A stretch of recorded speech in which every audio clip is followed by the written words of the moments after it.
Okay. Really pretty. It is. Hi, I'm Rachel. And I'm Eric. And we gotta eat them all. So today we are cooking Nidoran, the poison pin type Pokemon. What's pin? So that just references the horn on their head. Oh, okay. It's how they administer their poison attacks. Okay. But there's something else that's really interesting about Nidoran. Yes, they're extremely dimorphic. The male and the female look completely different from each other. You do see some subtle dimorphism in other species of Pokemon. Pikachu is a great example. The females have a little scalloped, kind of like a heart shape at the end of their tail, while the males have that flat, blunt edge. So you do see that, but the Nidorans are completely different. Yes, different colors, different evolutions that they go through. They're so different, in fact, that they have separate numbers on the Pokedex because they thought that they were different species. But by the time they figured out that they were the same, they just kept the same numbers because it would have been too hard to change it at that point. Huh. I didn't know that. Yeah. Interesting. We're specifically cooking Nidoran Male today. The meat's a lot tougher. They are larger. The female's a little fattier, kind of softer meat, very tender. So we're not going to cook the Nidoran separately. We're just going to do one entry for Nidoran. Yep. And we're taking the more difficult route. The females, though, if we were going to cook that, I think I'd just do a reverse sear steak on that. Just nice, tender, delicious. Ton of marbling in the female Nidorans. Yeah. Lots of differences between. Quite a bit. But the male will be much more difficult to cook. It is a lot tougher, which is why we're using stew meat. And we're going to make a borscht. Delicious. I thought it'd be fun to do that because they'll play up the color of the Nidoran. Okay. No, that works. What you got there? This is Nidoran Male, Nidoran Musk. Yeah, it's supposed to be really potent. I wonder what that means. I actually don't know what that means. It was kind of vague. But we got some. So I don't know if potent means it smells really bad or really good, or I don't know. We'll wait until we're done eating before we mess around with that. But you've got some. Yeah, if the potency has to do with the smell, because a musk usually smells pretty bad. Yeah, it could ruin dinner. So yeah, we won't mess with that until later. I don't know. Check it out later. See what it's like. Yeah. Huh. I love the color though. Yeah, well, it's appropriate. It looks like the male Nidoran. It does. So.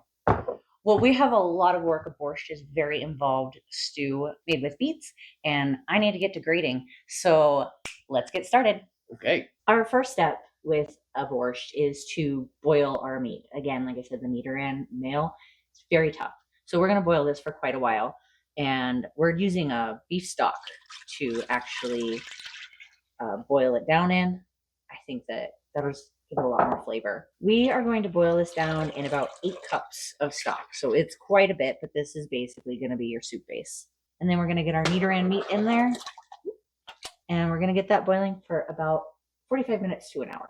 So while our meat boils and tenderizes, we're going to get started on pan roasting our vegetables. Some people do this in the oven, and I bet that's really good, but we're just going to go ahead and do it on the stovetop.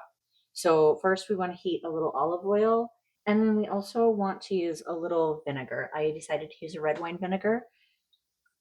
For this, borscht is like kind of a sour type of soup, so I thought the red wine vinegar would be a nice addition to that. And then we're going to go ahead and throw our beets in there. And we're just going to saute those till they're a little soft. So our next thing to add to our sauteing beets here is a little sugar. Beets are naturally really sweet. So I'm hoping that sugar helps bump it up a little bit. And then also a little bit of tomato paste. We don't want it to be too sweet. And then we'll just get that mixed in so it's all combined and that tomato paste starts to mix in and melt down a little bit. So we're going to actually get our beets out and back into a separate bowl so we can start sauteing our onions and carrots. To go with our borscht, we're throwing in some potatoes. So we're just going to go ahead and get those boiling with our meat. Our meat's been boiling for about 45 minutes now, so we'll just go ahead and get these going. In the pan that we cooked our beets in, we don't need to wash or anything. Everything's going to end up this color anyways. So we're going to melt a little bit of butter in there. And we're going to throw in some onion. Now that we've got our onions cooked down and they've really absorbed a lot of that beet color, we're going to throw in some grated carrot as well. We are now ready to bring everything together to make our borscht here. So our potatoes have been boiling for about 10 minutes with our meat in this beef stock, and we are going to add some cabbage. We are going to throw those sauteed beets back in here. Lastly, we are going to throw these carrots and onions that we just finished sauteing in there as well. And then we're going to lastly throw in some chopped tomatoes. So we're going to let this boil just a little while longer, make sure our potatoes are nice and soft and fork tender before we add the last couple of ingredients and then let it sit. All right, so I've checked and our potatoes are nice and fork tender. So we're gonna add a couple of little last minute things here. Traditionally a borscht, like I said, is kind of a sour soup. And so a lot of people will put dill in it, but I tried this broth and the flavor in it's really good. And I'm just afraid, I smelled the dill, I smelled the broth, and I just could not bring myself to put the dill in. So we're substituting with parsley, which is just fine. You know, there's some recipes that recommend parsley instead of dill. So that's what we decided to do. And then obviously a little bit of garlic. We're using 2 bay leaves in this one. And then just a little bit of pepper. And we're going to go ahead and give this a stir. Borscht is traditionally best the next day. So last step in this one is we're going to go ahead and cover it, and we're going to move it off the heat, and we're going to let that sit for 20 minutes to let those flavors come together.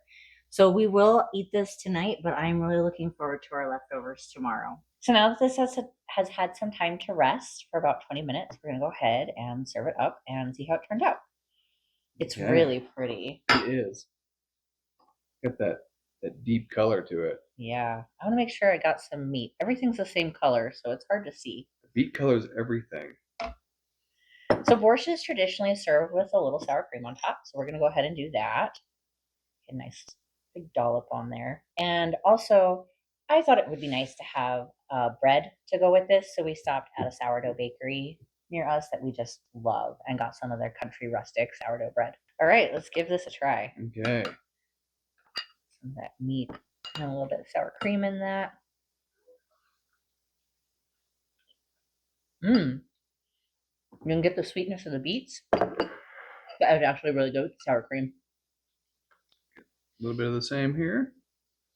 The meat's still a little tough, so male Nidoran, really hard to cook. But the flavor is on point. So I think as long as we can get the kids past what it looks like, I think they're really going to like it. You have a little in your beard. Oh, no. I'm going to give this a try with the bread too. Might need to wear bibs for this because I'm afraid of getting it on my clothes. That's really good. Yeah, I want to try that too. Yeah, look at the way that bread just soaks up that color, and it's in everything.